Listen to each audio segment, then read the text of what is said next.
All right, so our last property here is when we have two different bases, both being raised to the same thing. So we have a times b, and they're both being raised to this n, whatever that power is. And so notice our a and our b are inside of our parentheses. So we're almost going to have to distribute this n. And when we do that, it turns into a to that power times b to that power. So let's come up with an example. So let's say we had xy to the fifth. Okay, if we want to simplify that, we get x to the fifth, y to the fifth, right? So we distribute both powers.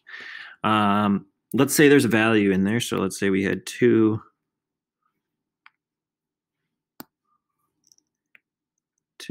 times 3 to the third. Okay, so here you can do it one of two ways. So you can follow order of operations, and you can first do your inside. So let's say we could first do that 2 times 3 and then raise it to the third.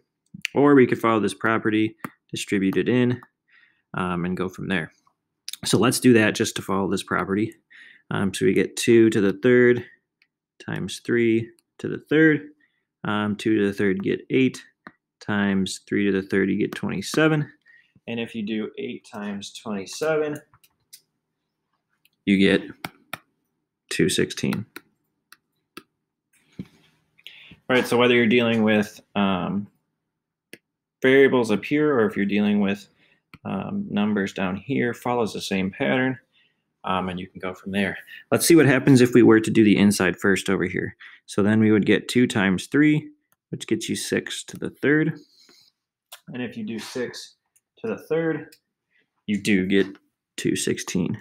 So whichever way you want to go there, just know that it can go both ways, right? You can do 6 to the third, or you can do 2 to the third times 3 to the third.